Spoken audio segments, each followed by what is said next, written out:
All right. Good afternoon, everyone. I'm just going to give it a minute here just to let people in and make sure people are able to log on okay to the webinar. Looks like people are filing in here, so I do just want to give the first minute or so just so that I know that people are able to log in okay. Welcome to all of those who are logging into today. Thank you for joining us. Let me just give it a few more seconds just to see if anyone else logs in here, and then in the interest of time, I'll just start and people can log in. All right, I think I'm gonna start here. Good afternoon, everyone. It is 5 o'clock, so I'm gonna get started. Today's September 28th, and this is the Focal Seizures 101 webinar provided by the Epilepsy Foundation of Minnesota. Before we get into actual content, I do want to go over some housekeeping items just so that we have a smooth experience today. And let me actually share my sound so that when we get to video clips that we all are able to hear them, hopefully. So this is an hour-long webinar, and in regards to bandwidth, if you have any applications like music applications or video applications like Pandora or Spotify, even those applications like your email browser can cause the webinar to run slowly or affect the way that some of the video clips play. So we recommend that you have those things shut down in the background just to make sure that everything runs smoothly. In your follow-up email, you should be receiving a certificate of completion. So please give me a week or so before you reach out. But if you notice after a week that you still haven't gotten a follow-up email, you can definitely reach out to me. I will have my contact information throughout the webinar. And this is also being recorded. So if you want an edited version of this or to be able to view an edited version of this for any reason, again, you can reach out to me. And a quick disclaimer before we get to the other slides. The information shared in this webinar is to inform you on the aspects of epilepsy. However, all potential treatment outcomes and options should be discussed with your medical provider.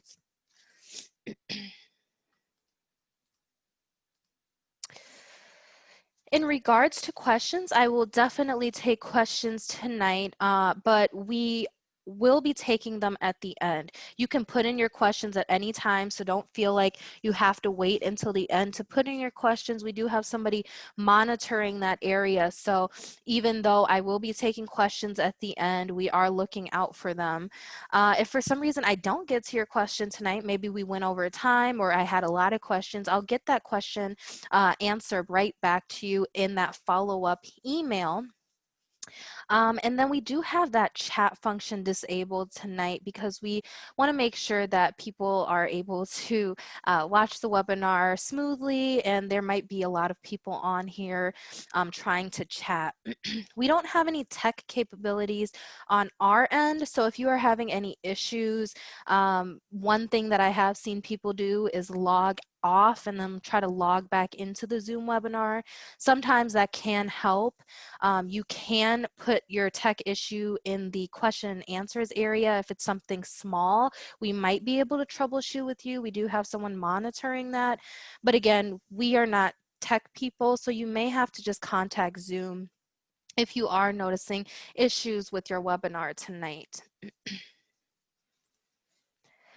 My name is Jamila Pickett. I'm the Senior Coordinator of Education at the Epilepsy Foundation of Minnesota, and I provide educational programming throughout Minnesota and Eastern North Dakota. If you would like to contact me, my email is jpickett@efmn.org, or you can call me at 651-287-2315. Please give me 3 business days to get back to you. And if you do call, please leave a voicemail because I am working out of office.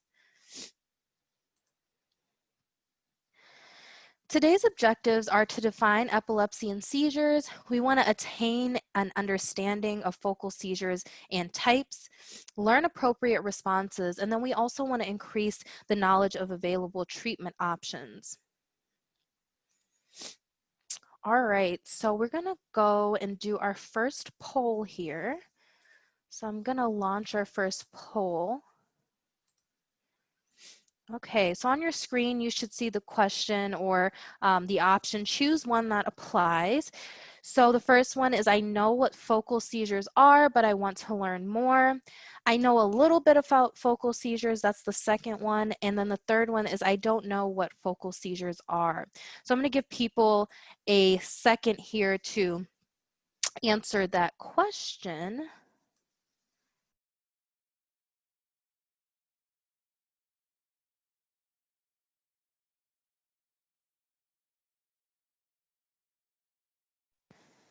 And it looks like more than half of you have answered so far. I will give it a few more seconds just to let the last few participants answer the question. All right. So choose the one that applies the most. I know what focal seizures are, but I want to learn more, or I know a little bit about focal seizures, or lastly, I don't know what focal seizures are. All right. Most of the people look like they have answered that question, so I'm going to end the poll. And let's see what people said. So it looks like about 67% of you know what focal seizures are. You want to learn more. And then the other remaining 33% know a little bit about focal seizures, which is fine. So today we're going to actually be starting off with some review, and that's going to be helpful for those of us who maybe just need a little bit more background. All right, so we are just going to start off with some basic level 101 seizure basics, just so we all kind of have the same layout and information to go off of as we get into the topic of focal seizures. So epilepsy is a very prevalent condition. About 50 million people around the world have epilepsy, and then 1.2% of the US population does as well. 470,000 children in the US have epilepsy, and nearly 1 million people over the age of 55 also have epilepsy in the US.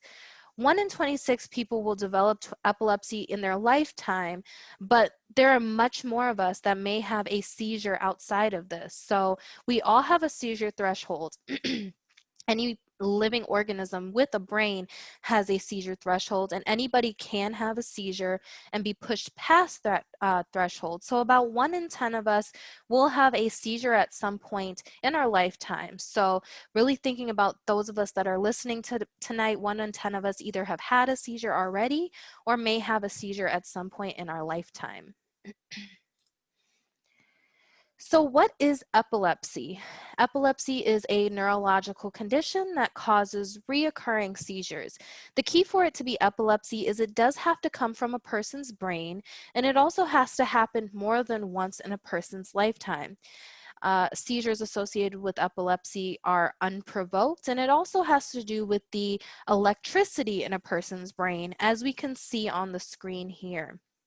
Now, the reason why we have these classifications or these things that classify it as epilepsy is because there are other seizure conditions. Epilepsy is not the only one. And some people may call their epilepsy a seizure condition or seizure disorder. It's not wrong to use these terms when referring to epilepsy, but I would keep in mind that terms like seizure disorder or seizure condition are more of umbrella terms that a lot of other conditions, including epilepsy, can fall under. So when you're talking to someone, I always use with whatever language that person is most comfortable with. But you also want to keep in mind, just because somebody says they have a seizure disorder or seizure condition does not necessarily mean that it is in fact epilepsy. So of course, if we're going to talk about what epilepsy is, we also want to touch on what a seizure is. Seizures are the symptom of epilepsy. We have different parts of our brain, and throughout these different parts, we have pathways. The different parts of our brain are in charge of different functions in our body that kind of tell us what to do throughout the day. So if we're sitting or eating, all of these different parts work together to allow us to do these things. Throughout our brain, we have pathways, and on these pathways are the electrical signals I talked about earlier. These electrical signals are actually called neurons. And what happens is our brain is supposed to work together with the different parts and the pathways, as well as those neurons, to work together as we are processing through our day. What can happen when somebody is having a seizure associated with epilepsy is these neurons can get sent when they're not supposed to. That's called a misfiring, and that's what can change a person's awareness, sensation, movement, and that's the seizure being visualized in that person. Depending on what part of the brain is being affected by misfiring activity, that is what the seizure is going to look like. So let's say the part of the brain that deals with sense of smell is being affected by misfiring. Then this person's seizure might be smelling something that's not actually there. On the other hand, perhaps a person's entire brain is being affected by misfiring activity. That means their entire brain is having that misfiring of electricity. Then maybe this person is having entire body convulsions that take them out of consciousness. So unfortunately, 60% of epilepsy cases have an unknown cause, but of the known causes, head trauma or brain injury is the number one known cause. We do have a limited list of things that can cause epilepsy seen on your screen here, such as head injury or changes in brain development. But the reality of it is that there are a lot of things that can cause epilepsy and would be impossible to put that on a list. Though that's the case, a good rule of thumb is anything that can cause somebody to have brain injury or some sort of brain damage, this can cause epilepsy. All right, so we have a nice base of knowledge that we can use to learn about focal seizures here. And that information that we just learned will help us understand a bit more its relation to epilepsy and what focal seizures are. But I just wanted to give people a little bit of a background about epilepsy and seizure conditions, so we kind of are all coming from that same knowledge base. All right, so what is classification and what is type? So when we're thinking about classification and type, what's important to remember is that seizure types are going to be underneath or under a classification. And I'm going to go into a little bit more depth about this in the next few slides. When somebody has a seizure type, it's describing what their seizures look like, how their seizures specifically affect them, and it works together with that classification piece to be more descriptive of what's going on with that seizure. Now, when I first started with the foundation, I remember learning that there was like this exact number of seizure types that about 10 years ago, they used to think that there were 20, and now that they think that there are 40 plus. But as I was doing research for this specific webinar and kind of dug deeper, I realized there's not an exact number of seizure types. So you may hear someone say, oh, there's 20 plus or there's 40 plus seizure types.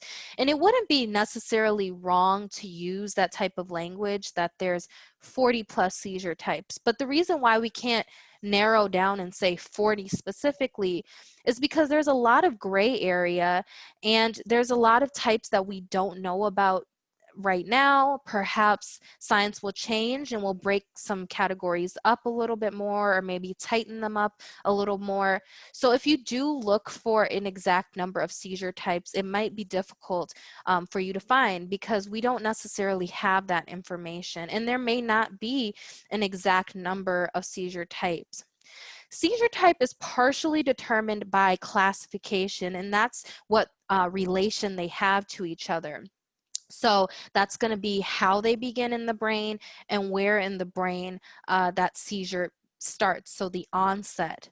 Classification is a dynamic process that helps us understand and allows us to group seizures by type as science evolves. So that really touches on what I talked about before, that one day we might have one understanding of seizures or epilepsy, but on another day we might find out more information that will change what that classification or type is.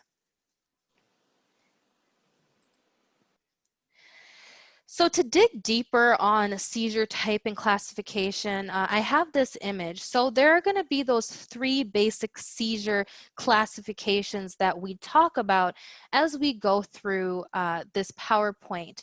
So we have the focal onset, which we'll be talking in depth about today, the generalized onset, and then the unknown onset. When we think about the word onset, it's really where in the brain is that misfiring of electricity starting. So with focal onset seizures, a specific part of the brain, so one part of the brain is being affected by misfiring activity. Depending on what part of the brain is being affected, this person may have some sort of impaired awareness, or they may be completely aware during their seizure. It really does depend on what's being affected. And this can look really different motor-wise and non-motor-wise as well. A common seizure that's associated with focal onset seizures is going to be the focal to bilateral tonic-clonic, which we also will be talking about in more depth. Then we have the generalized seizures or the generalized onset seizures.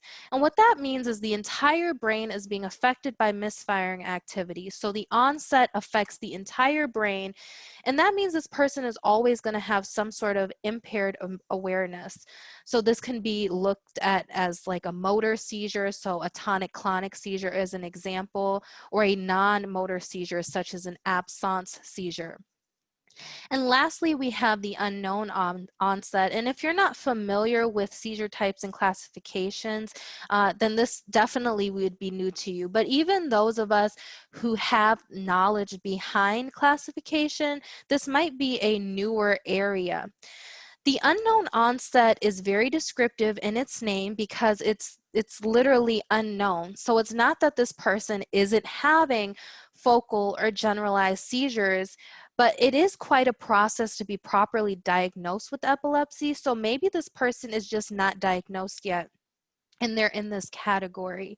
So it is important to remember that we just don't know what type of seizure type and classification they are at that time necessarily. An easy way to remember focal and generalized is with the term focal, I like to think of the term like focused area or a focused part of the brain. So just one part of the brain is being affected. Whereas with generalized, I think of the word general, where the entire brain is going to be affected by misfiring activity. To expand on this idea, we also have this graphic here that will go into a little bit more depth about the types and classifications.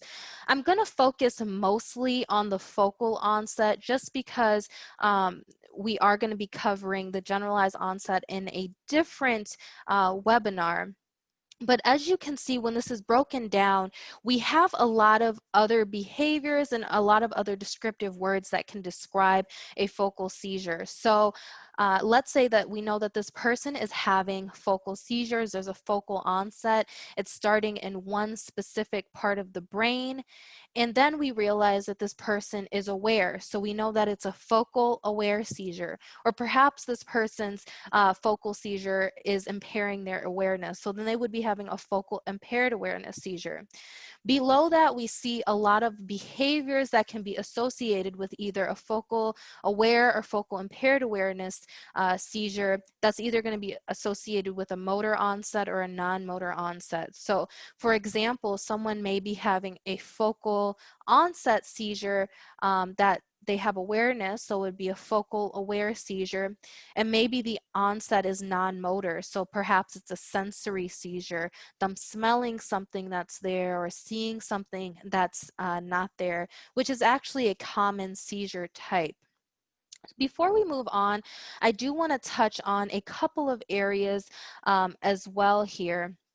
So there is also an unknown category that we're seeing here, or the unclassified, excuse me, category that we're seeing here that we didn't see in the previous image. And what can really set apart unknown onset from unclassified is perhaps we do have a pretty good understanding of this person's seizures, or maybe we don't have that understanding. We cannot figure it out. Or maybe these seizure behaviors are not similar to another seizure type that's been identified. And so that's one reason why somebody could be in that unclassified area. So it says, due to inadequate information or inability to place in other categories. And that's pretty descriptive of why there is that area. Not every seizure type or not every seizure is going to perfectly align to one of these classifications and types, and so people may have an unclassified seizure type. I'm also going to be touching on the focal to bilateral tonic-clonic today. I'm going to go in depth later, but it is good to note that the term tonic-clonic is a type of generalized seizure, whereas it starts as a focal seizure and then moves into a tonic-clonic seizure.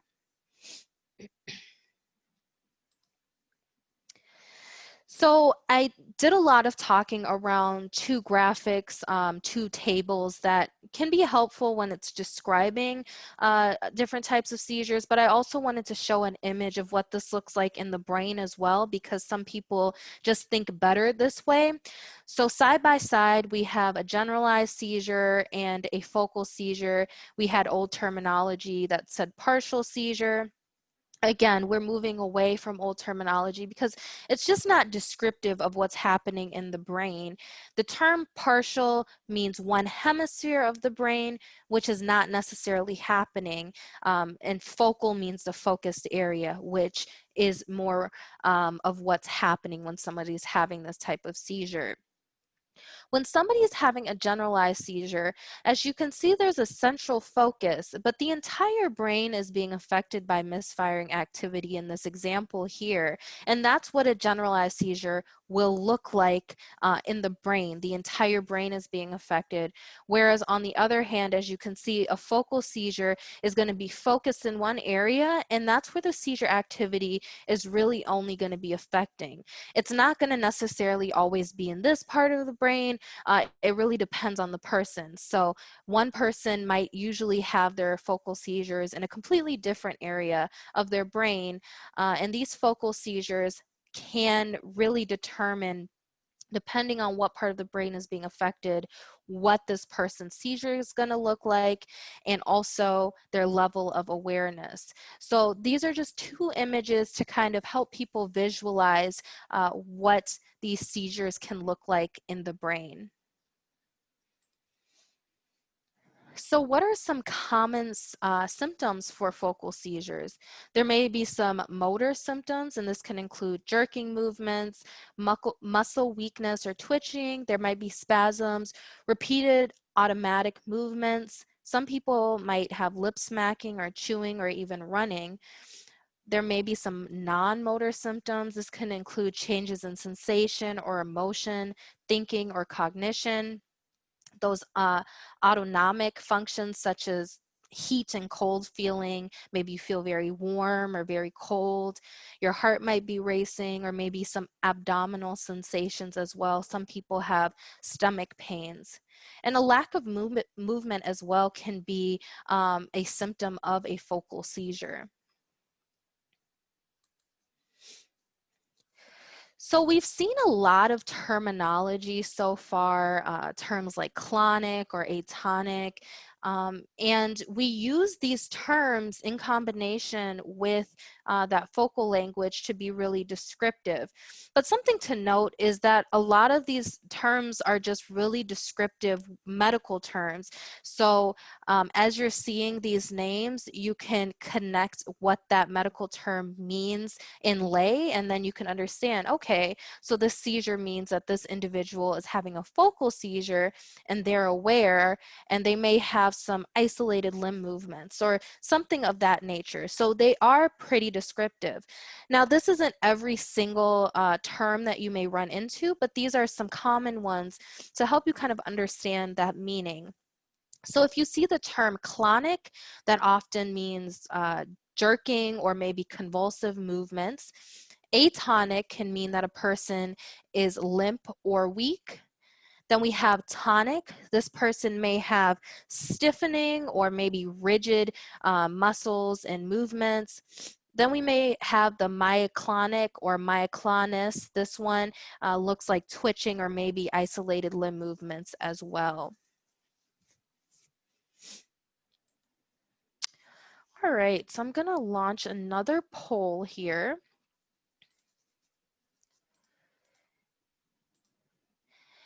All right. And so this second poll is how much of the brain is affected by focal seizures? So the entire brain, a specific area, or it depends. And I'm going to give people a second here to answer.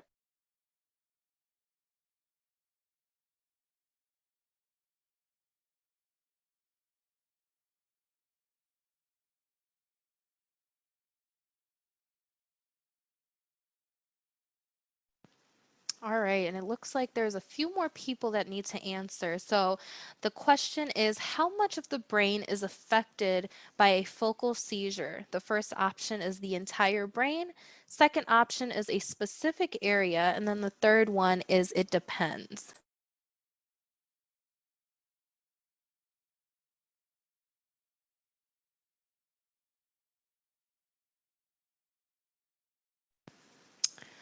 All right, so I'm going to end the poll because everyone has answered, and then I'm going to share the results.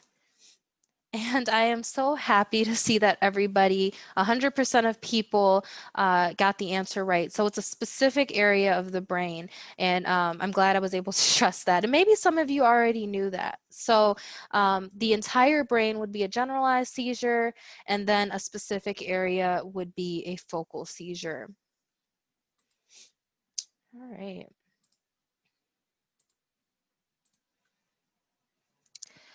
So now we're going to talk about the diagnosis process. So before I get into this topic, I do want to make it really clear that yes, we have these bullet points and it is a process. There's steps to this, but I also don't want people to think that getting diagnosed with epilepsy is an easy process and a straightforward process either. This is not to say that people don't have a really straightforward diagnosis process or that it can't be that way, but it can take a long time for some people to get diagnosed properly with their seizure type and classification, and also get on a good medication or treatment regimen. So as we're thinking personally or about others, we also want to be aware of what kind of outcomes we should be prepared for. So generally, the first thing that a person would do is they would see their primary physician or primary care physician, and that's where you would go in most cases first. Now, there are some cases that a person may go to a neurologist first. These might be individuals that already have a history of seizure conditions, or perhaps they were referred for a specific reason to a neurologist to start off this process. But in general, people usually start with their primary care, and in these doctor's appointments, they're going to look at the complete medical history, and they may do a physical examination, and this can help them rule out other possibilities of causes and symptoms and assess the likelihood that it is epilepsy. From there, we might move into some biological or other testing, imaging testing. And this can include things like blood testing or EEG, or that is the electroencephalogram, and then MRI and or CT scans. And for some people, this is where the holdup can happen. Technology is getting better every day, and we are finding more and more ways to help understand where seizures are coming from, how they're affecting a person's brain, but there are still some limitations. And so, for example, with the EEG, what this test does is it's trying to find the onset. It's trying to figure out where in the brain these seizures are coming from and what it really looks like. That tells us this person's potential level of awareness, but it can also tell us exactly what seizure classification that they are in and the type, which can help with diagnosis, as well as what medications or treatments they should have, and also how you respond to their specific seizures. The EEG is looking at electrical activity. Now, as we discussed before, electrical activity is going through our brains constantly because that's what works together in our brain for us to do things throughout the day. What happens is we have misfiring, and that's how a person has a seizure. And so when a person is going in, they're looking on that EEG for abnormal electrical activity or maybe even that misfiring. But if you go into an EEG appointment, it's going to be scheduled, and you can't necessarily schedule when you're going to have misfiring in your brain or have a seizure. And so some people will go in for years trying to capture that specifically on that test. So definitely this is a place where there can be a holdup depending on how easily they're able to find that misfiring in the person's brain. Once we have the results of these EEG tests, blood tests, etc., that's when physicians can go back and look and kind of understand, okay, maybe they do have epilepsy or maybe it's something else. Once completed assessment of further treatment and or referral to a specialized physician will take place. So at this point, perhaps they're able to get on a medication regimen or treatment option that works for them. Or for some individuals, perhaps they may need to see a specialist, such as an epileptologist, that will have more experienced in that area to help better treat their seizures. All right, so the first seizure type the first focal seizure type we're going to go into depth about is the focal aware seizure. This used to be known as simple partial seizures. So again, we're moving away from that old terminology because it's just not descriptive. This person's consciousness is not altered during the seizure, but we already do know that from its name. So it's a focal aware seizure. This seizure may involve a sensory seizure, and honestly, many times when somebody does have a focal aware seizure, it is sensory. So smelling things that are not there, seeing things that are not there. For some, it can be motor, so maybe extension of their limbs, rhythmic movements. There are some individuals that have psychological changes, so changes in feeling or thinking. This seizure can be hard to describe sometimes because some individuals even report overwhelming feelings of deja vu, but how can you really describe that as a seizure? So there is some difficulty with describing this one sometimes. It really can vary. Each person will exhibit this type of seizure in their own way, but they should do the same thing every time. So if a person has this type of seizure and usually they're smelling something that's not there, seeing something that's not there, then that's usually what they would do. Also with this type of seizure, for some it's an aura. If you're familiar with migraines as well, you might already know what an aura is, but an aura kind of is like a smaller seizure that lets this person know that, hey, you're going to have a bigger seizure later, and that can help them know to get somewhere safe or find somebody who can respond to their seizure. Focal aware seizures typically last 1 to 2 minutes in length, and there's typically not a response to this one other than emotional reassurance and proper documentation. But as always, if they have a seizure action plan, you do want to follow that above anything I'm saying. What I'm saying is for gaps in their seizure action plan, or if they just don't have one altogether. So definitely follow their seizure action plan and document any noticeable changes. And of course, call 911 in the case of an emergency. All right, so what happens during a focal aware seizure? What does it feel like? The first thing to note is anyone can develop a focal aware seizure at any time, and this person is usually fully aware and alert. They also don't typically have issues with their memory. They can usually remember what happened throughout the seizure, before and after, but they may not always be able to respond. So for some people, the seizure in itself is not being able to respond or move. After the seizure is over, they typically can do whatever they were doing before.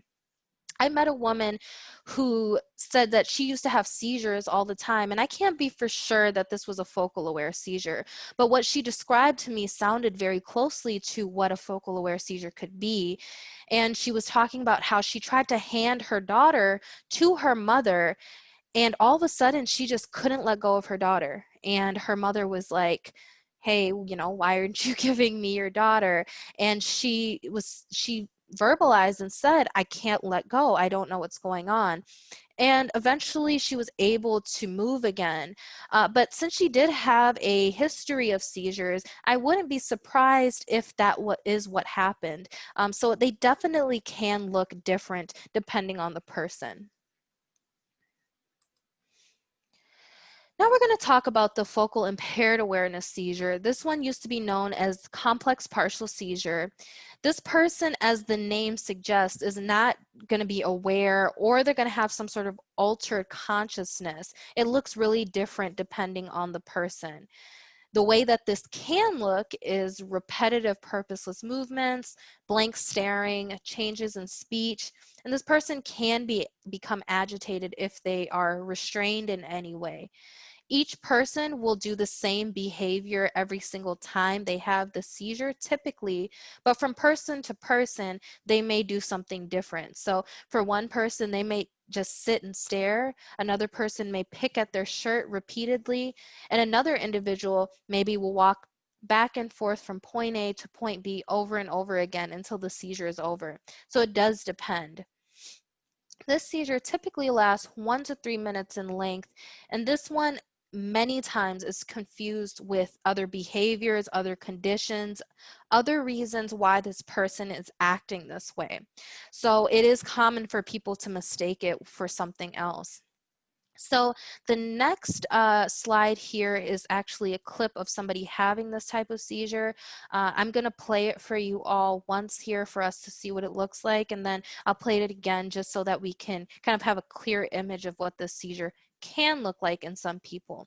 I do want to note there's a label that pops up. It has old terminology of partial, and it also has some other terminology I didn't talk about, and I believe that this terminology just comes outside of Europe. That's the way that they describe it up there. So I will go to the next slide here.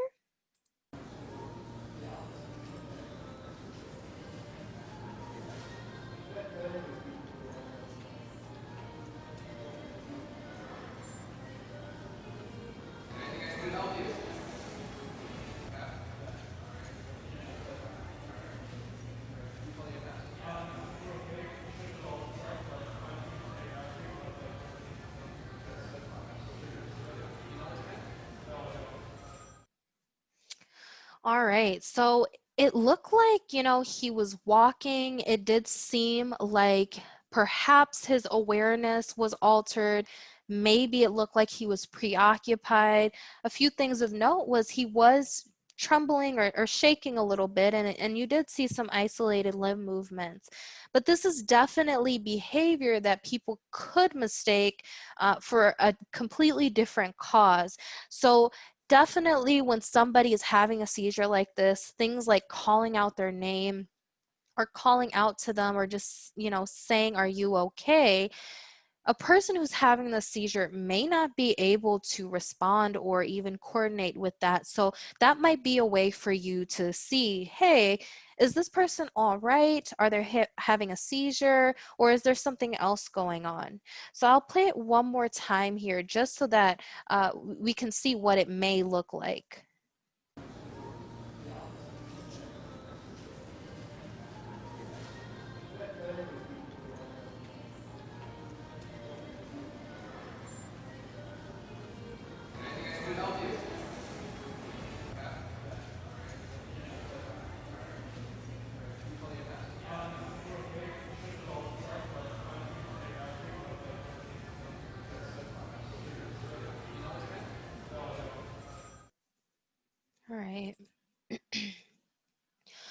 So when responding to a focal impaired awareness seizure, I typically like to think about it in 3 levels, because not every single time a person has a seizure is it necessarily emergency or that you have to physically do anything. So the first level is perhaps this person exhibits their seizure by kind of just sitting in one place, or they do walk around, but they kind of stay in one place. If they're not hurting themselves or others, I definitely recommend just allowing them to have their seizure freely. We want to make it least restrictive as possible. And really, if you're watching them, comparing their behaviors to their seizure action plan, and maybe writing down observations, that will ensure that you see something on their seizure action plan that says, hey, if they ever do this, that means it's an emergency. But typically, if somebody is not hurting themselves or others, they're fine. Time the seizure, make sure that they are okay. The second level is perhaps maybe they are kind of ambulating a little bit. They're walking around, they could get into something, or there are hazards that are around, but you can block them off. That's what you would want to do. So again, make it least restrictive as possible. You maybe want to put things in front of the hazards. You can also just physically move these hazards out of the way if that is possible. Again, allow them to have their seizure. The third level is what you see on your screen here. And this is if somebody is having a focal impaired awareness seizure and there are too many hazards in the way. You can't move these hazards out of the way. You're just trying to get them into a safer space. The first thing you want to do is make sure you always follow their seizure action plan, because that's made specifically for those individuals. What I'm saying is for gaps in their seizure action plan, or if they just don't have one. Staying calm can help you remember the steps to responding to the seizure, and tracking the time is important because it can tell you when the seizure is an emergency. 1 to 3 minutes is common of this seizure, but 5 minutes is when you want to be calling 911, unless their seizure action plan says otherwise, because I am seeing a lot of seizure action plans say call it 2 or 3 minutes. So make yourself aware of that. Never restrain a person who's having this type of seizure, but what you can do is come up from behind them, gently place your hands on their shoulders, and gently guide them away from whatever hazards they may be walking towards. As humans, we take the path of least resistance. What you want to remember is even though this person has impaired awareness, they may still have fight and flight kind of going on in their head. And so if you come to this person head on, use aggressive tones and aggressive touches, may have the best intentions. You're just trying to help this person. But this person's brain is just trying to keep them safe, and they may not be able to understand that in the state that they're in. And so they may have an aggressive response. So always use soft tones, soft touches with this person. Come up from behind them, because that will make you appear less aggressive. And then stay with this person until they are fully aware. It is common for people to have a headache after the seizure is over.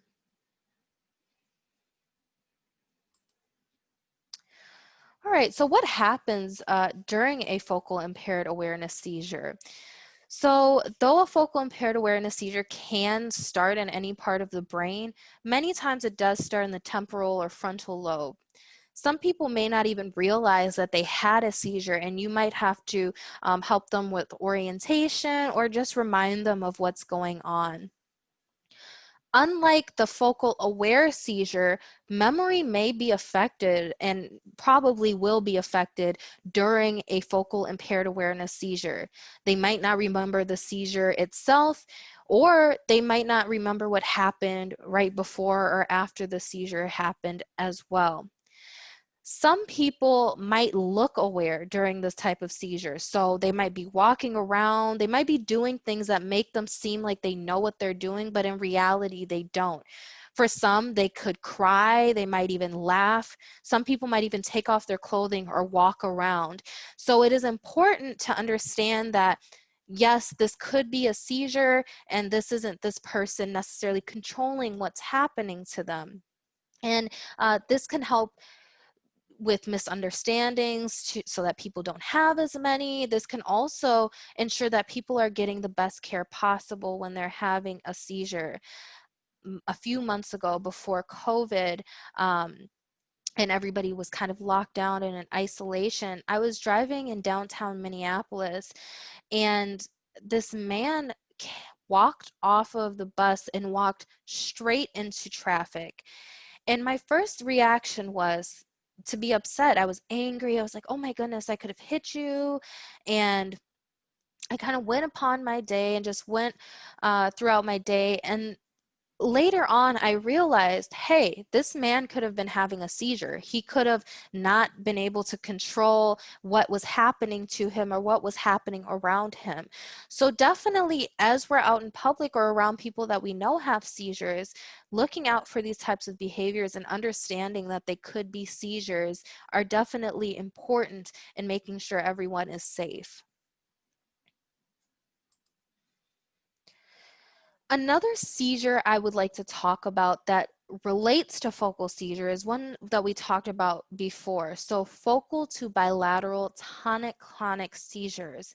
So we know what focal means now. We've talked about it quite a bit. The one part of the brain is being affected by misfiring activity. And with this seizure, there's going to be a focal onset. It's starting focally. But then we have the term tonic-clonic. A tonic-clonic seizure is a type of generalized seizure. Generalized seizures affect the entire brain. What happens when somebody is having a focal to bilateral tonic-clonic, is that someone's seizure starts as a focal seizure and then moves into a tonic-clonic where their entire brain is being affected, and then they have entire body convulsions. So this used to be known as a secondary generalized seizure, and it starts in one area of the brain and then spreads throughout the entire brain. So if you're familiar with convulsive or tonic-clonic seizures, a lot of this is going to sound familiar. This one usually lasts 1 to 3 minutes, and it may have a long recovery period. If it lasts 5 minutes or longer, it is always an emergency, but again, you always want to check their seizure action plan because it may have a different emergency number. This one may be abrupt and have a really quick progression, and the consciousness may return slowly. The way you're able to diagnose this one is with EEG testing. So I believe the next slide here is actually a child having a tonic-clonic seizure. So we're going to see what the tonic-clonic portion of this focal to bilateral tonic-clonic seizure would look like. They affect the whole brain and the entire body. The tonic phase is the stiffening of the muscles. Then the jerking movements begin, the clonic activity that you see here. A tonic-clonic seizure rarely lasts more than a few minutes. A person having one isn't conscious and won't remember what happened. The skin may become pale. Breathing may seem shallow or labored.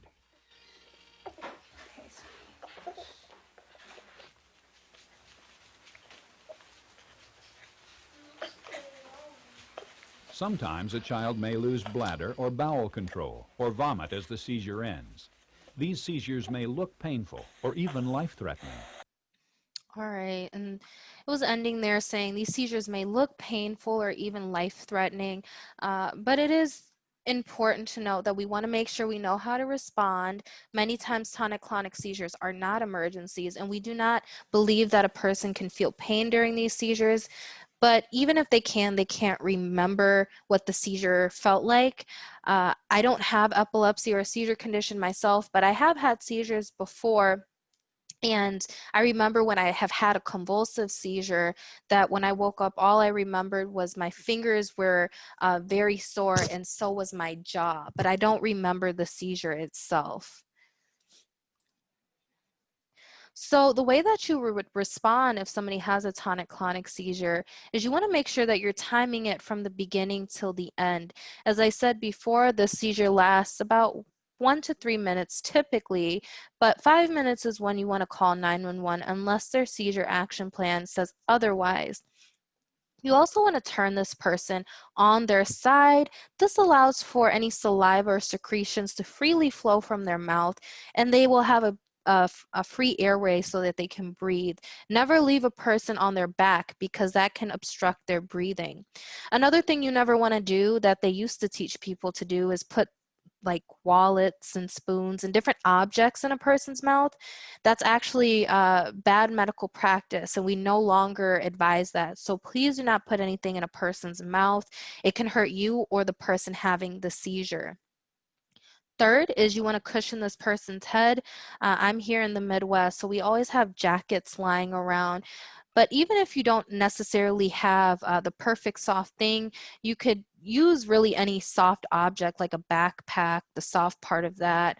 You can also use your lap, or you can cup your hands underneath the person's head and let their head freely bounce off the palms of your hand. And this is another soft spot or safe spot for this person's head to go.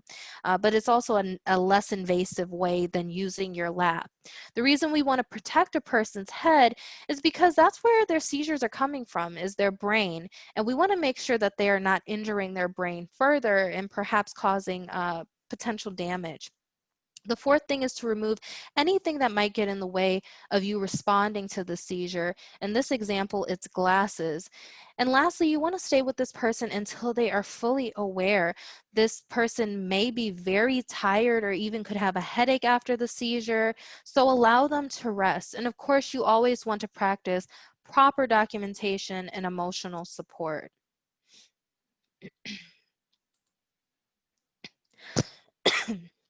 Times to call 911 is if it's a first-time seizure, or it's the first time of you knowing of this person having a seizure. If an injury takes place beyond which you can attend to, if this person stops breathing anytime during, after, or before the seizure. Now, with a convulsive seizure or a tonic-clonic seizure, it is normal for a person's breathing to be erratic. Their skin color, nail bed color, or even lip color may change. That's also normal. After the seizure is over, give it a bit of time because it may take a second for it to get back to normal. But if quite a bit of time has passed and this person's breathing hasn't gotten back to normal, or their skin color hasn't gotten back to normal, you may want to call 911. Some people's seizure action plans will clearly display or write out, if this person turns blue, that's fine, but if their skin turns pale white, you need to call 911. I have definitely seen that in school settings, so you do want to refer to their seizure action plan. If they stop breathing, though, at any time, that's a 911 call right away. If a person enters status epilepticus, so new medical terminology says that's a seizure that is 5 minutes or longer, or a seizure that clusters one after another without a recovery period to baseline. If the seizure takes place in water, you do always have to call 911. It only takes a small bit of water in our lungs to cause drowning. And having that little bit of water in our lungs all day, we might feel completely fine. Going to sleep with water in your lungs can lead to drowning. So you do want to call 911. Make sure that your airway or that person's airway is clear. If this person has another health condition such as diabetes or pregnancy, or if you feel like you just can't respond appropriately, find someone who can or call 911.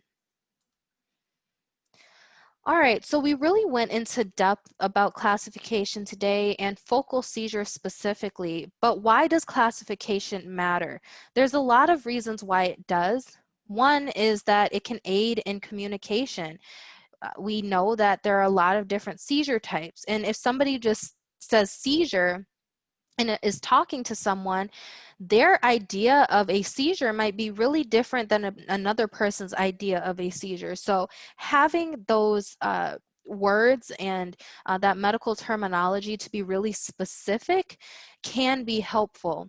It also allows for the establishment of diagnosis. And of course, we know with diagnosis can come treatment options, can also come seizure action plans, as well as working with that action plan to make sure that we are responding to seizures properly. And it also helps us to define these seizures, what they look like, what is happening in the brain, and where the seizures start and end in the brain. So these are some treatment options that many people with epilepsy, whether they're focal or generalized seizures, may look into.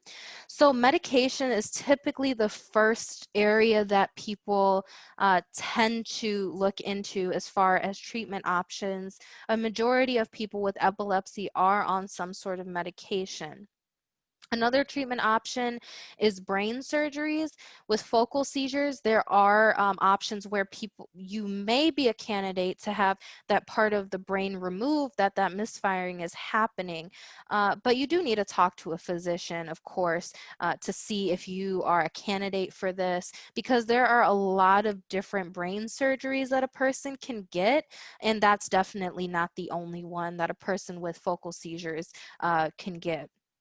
There are also medical implanted devices that people can get, such as RNS therapy, VNS therapy, or DBS therapy. And they all kind of have the same basic function of releasing electrical activity to a person's brain throughout the day. And they have different functionalities to try to stop a seizure if it does happen. There are some medical diets that people can be on, most notably the ketogenic diet. It's a high fat, low carb diet. Typically, it's going to be used with another treatment option, but the main thing with that one is it needs to be guided and introduced by a physician. And then we also, in the state of Minnesota, have medical cannabis as well. Depending on where you are, you may not have access to this, but you do want to make yourself aware of your state's laws around this, as well as how you would go about this treatment option if this is something you want to look into. All right, so we are getting to the end of this presentation, so please feel free, continue to use that question and answers area to put your questions in, and I will take them at the end. If for some reason I don't get to your question, we'll email you the answer to that question, but I do recommend you put those in now if you do have them. I do want to talk about our information services that the Epilepsy Foundation can provide. We do have free one-on-one support, customized tools and resources, and they can be around a variety of epilepsy-related topics. You can also request materials as well. If you are interested in learning more about our information services or use that, you can contact Debbie Leone. She is the senior coordinator of our information services. Her email is dleone@efmn.org, or you can call her at 651-287-2303. And then EFMN's mission is we lead the fight to overcome the challenges of living with epilepsy and to accelerate therapies to stop seizures, find cures, and save lives. And then this is my contact information. I'm going to actually end on this slide in a second here, but I do want to take questions if we have any. I'm just going to quickly go through these references so that that's picked up on the recording. All right. So let's get into questions. I will open that up here. All right, so I have one question. Is a person's awareness always completely impaired during a focal impaired awareness seizure? So in regards to the focal impaired awareness seizure, it's going to be impaired in some way, but it depends on the person of how much their awareness is impaired. It doesn't necessarily mean that a person will always not have some capacity of what's going on around them, or that they always can't speak in some way. So I don't want to make it seem like this seizure looks similar to each person that has it. It can look really different. Some people may lose complete awareness, while other people may have that impaired awareness, that there's something that's a little bit off there, but they do have some sort of awareness there. So that's where that can work out. And we have 1 minute, so please feel free to continue to enter your questions here, but it looks like I may be able to only get to one more. So this next question is kind of two parts. So Are focal seizures common? Yes, they are very common. In fact, the focal impaired awareness seizure is the most common seizure type amongst adults and children combined. And then the next part of that question is could I have seen a focal seizure and mistook it for something else? And as we saw, a focal seizure can look like a lot of different things, and you definitely could have seen one at some point and mistook it for something else. I do apologize if I didn't get to your question, but it is 6 o'clock and I want to be respectful of everyone's time. Again, my name is Jamila Pickett. I'm the Senior Coordinator of Education. If you would like to contact me, you can contact my email, jpickett@efmn.org, or you can call me at 651-287-2315. Please look out for a follow-up email within the next week or so. But it is 6 o'clock, so I will let people go here. Thank you so much for attending this webinar. I hope you learned something, and I hope you all have a wonderful night.